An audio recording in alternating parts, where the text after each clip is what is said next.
mamãe, me responde, eu vou morrer? Eu passei a noite dentro daquele guarda-roupa. Eu entrei e fiquei curvada. Eu coube dentro do guarda-roupa, mas curvada. A Beatriz passou por uma situação muito grave quando ela tinha 6 anos. Ela teve uma pneumonia que demorou para ser diagnosticada, que infelizmente evoluiu para um pneumotórax. Pneumotórax é uma condição pulmonar quando existe muita infecção e aí o pulmão não suporta e ele se rompe, todo o líquido infeccioso desce para a cavidade torácica e abdominal. Posterior a isso, ela teve uma septicemia e ficou 45 dias na UTI. A Bia começou com uma gripe normal, era comum na idade dela, 6 aninhos. De vez em quando tinha alguma gripe e eu percebi que nessa doença algo diferente já acontecia, porque ela pedia sempre, durante a febre, mamãe me ajuda, mamãe me ajuda.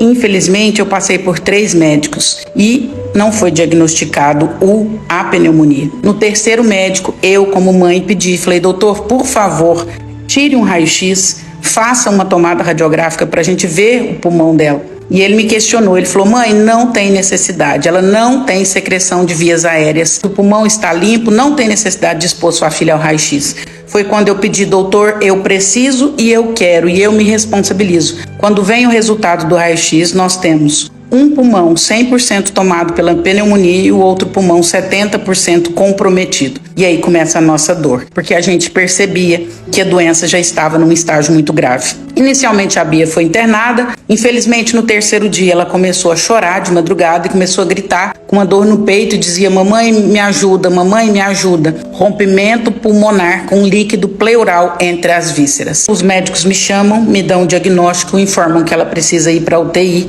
Não é permitido que a mãe fique na UTI.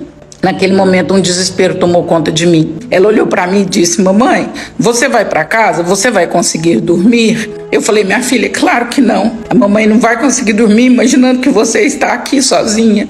Foi quando ela me falou, fica aí na porta do hospital, não vai embora. A senhora fica sentada na escadaria. Só de eu imaginar que a senhora vai estar aí na porta do hospital, eu vou ter muito mais força para lutar contra essa doença. Eu fiquei 45 dias na porta daquele hospital. Eu não ia em casa nem para comer, nem para tomar banho. O que eu comia era o que as pessoas levavam para mim. E muitas vezes, pessoas como a minha cunhada levaram vitamina e colocaram canudo na minha boca para que eu me alimentasse. As enfermeiras diziam, mãe, é uma judiação. Ela passa a noite inteira perguntando, a minha mamãe está aí? Está na hora da minha mamãe voltar? Tanto que eu chegava às 10 horas da manhã e ela só dormia o dia todo, porque ela tinha passado a noite acordada me aguardando. Ela teve o pneumotórax, eles precisaram fazer uma drenagem no pulmão dela. E o médico falou, mãe, ela não tem condição respiratória para anestesia, então nós vamos precisar fazer só com uma anestesia externa. E eu estou com medo dela não deixar. Nós vamos precisar amarrar as mãos e os braços dela para que eu possa fazer o corte, deslocar a costela e passar o dreno. O dreno era da grossura de uma mangueira. Eu falei, doutor, não precisa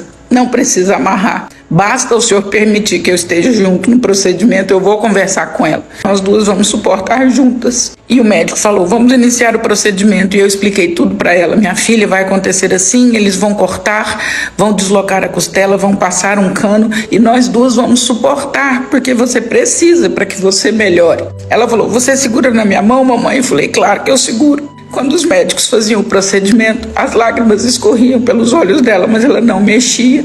E ela apertava minha mão como quem dizia, me ajuda. E aí, 5 dias depois, a médica nos dá uma notícia, a infectologista, de que ela estava com uma septicemia, com uma infecção generalizada. O risco agora era mais alto, que ela poderia perder a vida. A Bia perdeu 10 quilos já na UTI. Ela já estava pesando 19, o bracinho dela ficou fininho.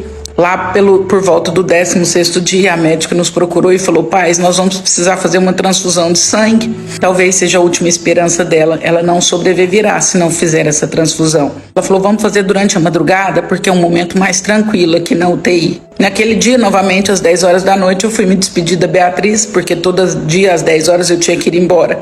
A mamãe vai ficar lá de fora, na escada. E você sabe que a mamãe tá lá. Ela disse, não, hoje eu queria que você ficasse aqui dentro comigo. Hoje eu estou sentindo que eu vou morrer. Eu preciso que você fique aqui para que eu suporte, para que eu tenha forças para lutar. Eu falei, minha filha, mas não tem nem onde eu ficar. As enfermeiras vão mandar a mamãe embora. Ela olhou para nossa frente, tinha um guarda-roupa de mais ou menos 1,20 m, acredito, de 2 portas. Ela disse, mamãe, tem esse guarda-roupa, esconde aí das enfermeiras. Eu entrei e fiquei curvada. Eu coube dentro do guarda-roupa, mas curvada. Fechei a porta, ela disse, tá vendo, mamãe, deu certo, fica aí quietinha, elas não vão mandar a senhora embora. Eu passei a noite dentro daquele guarda-roupa. Quando as enfermeiras saíam do box, eu abria um pouquinho, dava sinais para ela, fazia mímica, brincava com ela a noite inteira. E passei a noite inteira, por amor, curvada dentro daquele guarda-roupa. No outro dia, quando deu 10 horas da manhã, todas as mães entraram na UTI e eu abri o guarda-roupa e saí de lá, como se tivesse chegado naquele momento. Logo depois da transfusão, mais uma expectativa frustrada. A Bia não melhorava, a Bia só piorava. O médico nos chamou e disse, pais, nós precisamos tomar uma decisão muito delicada. Nós vamos levar a Bia para o centro cirúrgico, vamos abrir o peito e vamos limpar o pulmão dela, decorticar e ver o que sobra. Ao final desse procedimento, sua filha será extubada e ela precisa respirar sozinha com o que vai sobrar do pulmão. E eu vou abrir a contagem, sua filha precisa respirar. Se ela não respirar, nós precisamos entubar novamente. Se ela sair entubada, aqui na porta do centro cirúrgico, você já saiba que ela não vai sobreviver. Falei, doutor, qual a chance da minha filha sobreviver? Ele falou de apenas 10%, mas nós vamos nos agarrar a esses 10%. Quando chegou na porta do centro cirúrgico, aquelas portas de vai e vem, a enfermeira de dentro puxou a maca. Nesse momento, ela levantou a mãozinha. Eu falei para a enfermeira, aguarda só um minuto, ela quer falar. Mamãe, me responde, eu vou morrer? Naquele momento eu olho para Beatriz e falo, minha filha, existe uma frase, um versículo na Bíblia que diz, se apenas duas pessoas acreditarem a respeito de qualquer coisa, Deus faz um milagre. Os médicos pouco acreditam, minha filha. O seu pai também já foi tomado pelo desespero, mas a mamãe acredita, minha filha. Eu só preciso de mais uma pessoa que acredite. Deus fala que são duas. A Bia estava esquelética, magra, o braço tinha osso e pele. Ela levantou o bracinho e falou, ofegante, mamãe, agora somos duas, eu também acredito. Deus fará o milagre. Se tem uma coisa que me deu fé e que me ajudou nessa doença dela nunca desistir, foi ela mesma, porque ela nunca desistiu. Depois dessa cirurgia, a Bia sai do centro cirúrgico sem o tubo. Eu aguardei que o médico saísse do centro cirúrgico e ele saiu com lágrima nos olhos. Quando ele tirou a touca, tirou a máscara, tirou o óculos, as lágrimas escorriam. Foi quando ele me disse, mãe, pela primeira vez na minha vida eu vi algo que me desafiou. Eu tenho mais de 20 anos de cirurgia torácica, mas eu acabei de assistir dentro daquele centro cirúrgico algo que eu nunca tinha visto.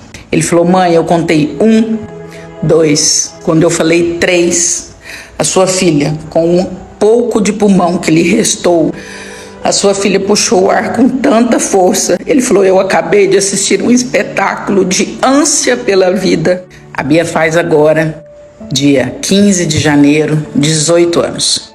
Hoje ela é uma moça linda, cheia de vida. O processo dela de recuperação foi maravilhoso. Pasmem, hoje se você fizer um raio-x no pulmão da minha filha, o pulmão dela não tem nem cicatriz. Ela tem os 2 pulmões 100% em funcionamento. Ela nunca mais nem gripou. Na época do Covid, ela pegou o Covid, mas foi muito leve, graças a Deus. Porque Deus não faz nada pela metade. Deus, quando faz um milagre, Deus faz completo.